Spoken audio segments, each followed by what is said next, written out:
प्रादेशिक नियोजन में प्रदेश की संकल्पना का वृहत उपयोग किया जाता है।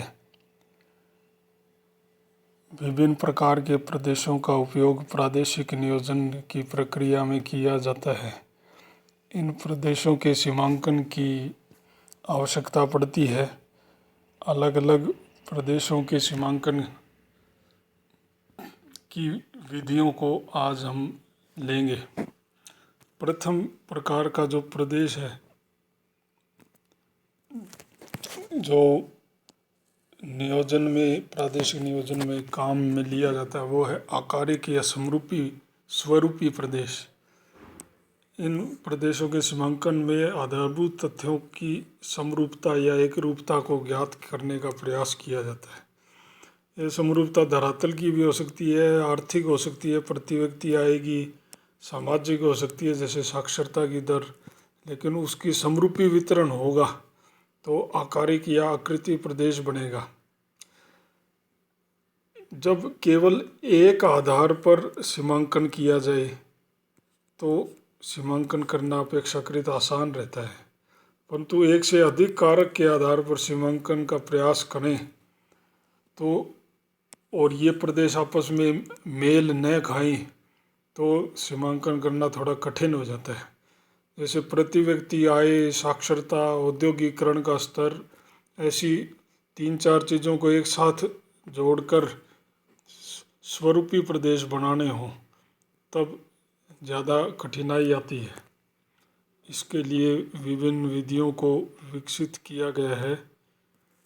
इसमें पहली है स्थिर सूचकांक विधि। इसके अंतर्गत कई सूचकांकों का चयन किया जाता है, जैसे प्रति व्यक्ति आय या बेरोजगारी की दर या औद्योगिकरण की दर आदि। प्रत्येक सूचकांक को अपनी ओर से हमारी तरफ से एक कोई वजन दे दिया जाता है, वेट दे दिया जाता है, जिसको वेटेड बोलते हैं, भारित करना, वेट देना। प्रत्येक प्रदेश हेतु एक भारित औसत मूल्य निकाल लेते हैं। जैसे ये 3 चीज़ें हैं, प्रति व्यक्ति आय, बेरोजगार की दर, औद्योगिकरण की दर। तो प्रत्येक को अलग अलग वजन दे दिया या वेट दे दिया, भार दे दिया, और उससे गुणा करके उसका टोटल करके उसका औसत भारित मूल्य निकाल लेते हैं। जिन भी पड़ोसी प्रदेशों का एक जैसा मूल्य आता है वो एक प्रदेश में शामिल कर लिए जाते हैं। तो ये स्थिर सूचकांक विधि हुई। स्थिर सूचकांक की प्रति व्यक्ति आय को, बेरोजगारी को, औद्योगिकरण की दर को एक निश्चित मूल्य से उसको गुणा कर देते हैं, भारित कर देते हैं, वेटेड कर देते हैं, वो सूचकांक स्थिर रहता है। परिवर्तनशील सूचकांक विधि भी है, परिवर्तनशील मूल्य भी ले सकते हैं। इस विधि में विभिन्न प्रदेशों में आर्थिक गतिविधि, उदाहरण के लिए विभिन्न स्तरों को परिवर्तनशील भार दिए जा सकते हैं। जिस प्रदेश में जो गतिविधियां अधिक महत्वपूर्ण हैं उसको उतना अधिक भार या वेट, वजन दे दिया जाता है। यह मूल्य उस प्रदेश में उस कारक की मात्रा के अनुपात में होता है, मात्रा के अनुपात। जैसे यदि एक प्रदेश में गेहूं का उत्पादन, दूसरे प्रदेश में कोयले का उत्पादन महत्वपूर्ण है तो प्रथम प्रदेश में गेहूं के सूचकांक का भार अधिक होगा, जबकि दूसरे में कोयले के सूचकांक का भार या वेट या उससे गुणा करेंगे जिससे मूल्य जो वो ज़्यादा होगा, सर्वाधिक होगा। यह विधि उन कारकों के लिए अच्छी है जिनकी आप से तुलना की जा सकती है। यदि एक कारक साक्षरता, मतलब आपस में तुलना की जा सके तब तो ठीक है। जब ऐसे कारक होगी जैसे एक साक्षरता, दूसरा इस्पात उत्पादन, तो उन दोनों की तुलना ही नहीं हो सकती। तो आप उनके जो भार हैं या परिवर्तनशील जो मूल्य देने हैं अलग अलग, वो है ना, उनको अदला बदली नहीं कर सकते, क्योंकि साक्षरता और इस्पात का तुलना संभव नहीं है। एक तीसरी और विधि है जिसे हम ग्राफिकल या है ना मानचित्र विधि से के रूप में देखते हैं, उसको गुच्छित विधि बोलते हैं, क्लस्टर मेथड। क्लस्टर मेथड के अंतर्गत एक या अधिक कारकों की समरूपता को देखते हुए स्वरूपी प्रदेशों का सीमांकन करना किया जाता है। लेकिन ये विधि है ना, गुच्छ विधि या क्लस्टर मेथड आप मानचित्रण विधि या कार्टोग्राफिक विधि में आती है। इसमें मानचित्रण प्रक्रिया का प्रयोग करते हैं। विभिन्न कारकों के आधार पर बनाए गए मानचित्र, जैसे 3 तथ्य लिए तो उनके मानचित्र बना लिए, उनको एक दूसरे पर अध्यारोपित कर लिया। अध्यारोपित करने से जो 3 आधारों के 3 मानचित्र हैं, उनके जो कॉमन प्रदेश है, तीनों में जो कॉमन है, उसको अलग से निकाल लिया जाता है, ट्रेस कर लिया जाता है। और ये अपेक्षाकृत मेहनत या श्रम प्रधान विधि है। हालांकि आजकल GIS यानी भौगोलिक सूचना तंत्र, जोग्राफिक इंफॉर्मेशन सिस्टम जैसी आधुनिक तकनीक के आने से ये काम तेज़ी से और सरलता से किया जा सकता है। तो पहले तो ये हाथों से करना पड़ता था, तो थोड़ा श्रम साध्य हो जाता था। दूसरे प्रकार के जो प्रदेश हैं जिनका हम प्रयोग करते हैं नियोजन में, वो है क्रियात्मक प्रदेश। समरूपता पर आधारित जो आकारिक या स्वरूपी प्रदेश हैं वो भी महत्वपूर्ण है नियोजन में, लेकिन वो अपने आप में इनकम्प्लीट या अपूर्ण होते हैं, क्योंकि इनमें क्षेत्रीय परस्पर निर्भरता, अलग अलग क्षेत्रों में एक दूसरे पर जो संबंध होते हैं, एक दूसरे से पर निर्भरता होती है, उस पर ध्यान ही नहीं दिया जाता है स्वरूपी प्रदेश में।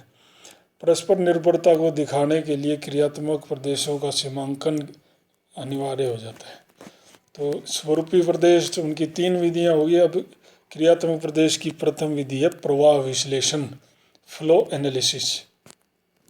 क्योंकि क्रियात्मक प्रदेश का मतलब यह जो क्रियाओं से जुड़ा हुआ है, गतिविधियों से, और गतिविधियां है ना प्रवाह के परिचायक होती है, इसलिए प्रवाह विश्लेषण विधि है। यह विधि प्रवाह संबंधी आंकड़ों के अध्ययन पर आधारित होती है। वास्तव में यह आंकड़े लिए जाते हैं विभिन्न प्रकार के उत्पाद, आवागमन की वस्तुओं के जो वितरण क्षेत्र है ना, उत्पादों का आवागमन या वस्तुओं के वितरण क्षेत्र, जैसे नगर से कोई अखबार या औद्योगिक उत्पाद आसपास के क्षेत्रों में जहाँ तक जाता है, वैसे ही टेलीफोन की जितनी दूर तक वो बातचीत होती है, टेलीफोन या समाचार पत्र, कहीं अखबार नगर से कितनी दूर के क्षेत्र में जाएगा, है नगर में बने विभिन्न उत्पाद कहाँ तक जाएंगे, नगर की स्वास्थ्य या शैक्षणिक सेवाएं कितनी दूर तक के लोगों को लाभ देती है, इत्यादि। ये सब परिसंचरण क्षेत्र किसी केंद्र पर उपलब्ध सामाजिक सेवाओं द्वारा सेवित क्षेत्र है ना। कार्य के लिए नगरों में आने वाले लोग कि कितनी दूर तक के लोग उस नगर में कार्य करने के लिए आते हैं, रोजगार के लिए आते हैं, ये सब क्रियात्मक अंतर संबंधों को दिखाते हैं ये सारी गतिविधि। मुख्य केंद्र या मुख्य नगर जो भी कह लीजिए, मुख्य केंद्र से दूरी के साथ प्रत्येक वस्तु अथवा सेवा का प्रवाह घटती हुई सघनता दिखाएगा। जितना नगर से दूर जाएंगे उतना उस वस्तु का या उस सेवा का जो सघनता है वो घटती जाती है। किसी केंद्र स्थल के या नगर के प्रभाव क्षेत्र की सीमा वहाँ खींची जाएगी जहाँ प्रवाह की सघनता न्यूनतम हो जाती है। किसी केंद्र के चारों ओर स्थानिक प्रवाहों को दिखलाने हेतु जो मानचित्र बनते हैं उन्हें प्रवाह मानचित्र कहा जाता है। इनकी कमी यह है कि प्रवाह संबंधी आंकड़ों की पूर्ण उपलब्धता न होने पर ये मानचित्र सही प्रारूप नहीं दिखा पाते। इसके लिए दूसरी सांख्यिकीय तकनीकों को लेना पड़ता है, जो गुरुत्व विश्लेषण की तकनीक कहा जाता है, जिन्हें गुरुत्व विश्लेषण या ग्रेविटी एनालिसिस। तो इस विधि में न्यूटन के गुरुत्व सिद्धांत को आधार बनाकर समाज विज्ञानों में सामाजिक तथ्यों पर उसका प्रयोग किया जाता, आरोपण किया जाता है। प्रवाह विश्लेषण में प्रयुक्त वास्तविक प्रवाहों के स्थान पर विभिन्न केंद्रों के मध्य आकर्षण की सैद्धांतिक मात्रा या शक्तियों का अध्ययन किया जाता है कि विभिन्न केंद्र या विभिन्न नगरों या विभिन्न अधिवास बस्तियों के बीच में कितना लेन देन होगा, कितना आकर्षण होगा, कितनी परस्पर क्रिया, परस्पर आश्रिता होगी, इसकी संभावना, इसकी मात्रा का अंदाज आकलन किया जाता है। तो गुरुत्व विधि प्रयोग करके, इस विधि के प्रयोग से विभिन्न केंद्रों के मध्य संभावित प्रवाहों का अध्ययन आकलन करना संभव हो पाता है। सामान्य शब्दों में गुरुत्व का सिद्धांत बताता है कि, ये हम जानते हैं न्यूटन के सिद्धांत से, ये बताता है कि दो भौगोलिक बिंदुओं या क्षेत्रों के बीच अंतर प्रक्रिया, लेन देन, संबंध उनके द्रव्यमान के समानुपाती होता है। द्रव्यमान यानी उनका मात्रा, उनकी आकार। द्रव्यमान किलोग्राम में तो हम तोल नहीं सकते फिजिक्स वाले की तरह, है ना, न्यूटन फिजिक्स का आदमी था। लेकिन द्रव्यमान का मतलब है कि किसी, है ना, क्षेत्र में कोई भी आर्थिक गतिविधि की मात्रा, उसका आकार, सघनता, उसकी मात्रा।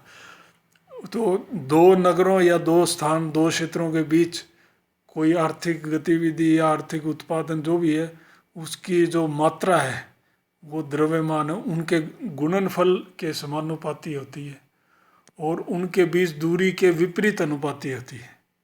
दूरी के विपरीत अनुपाती यानी कि दो स्थानों के बीच में दूरी ज़्यादा होगी तो उनके बीच में लेन देन कम होगा, दूरी कम होगी तो लेन देन अधिक हो जाएगा। तो इसलिए विपरीत अनुपाती बोलते हैं।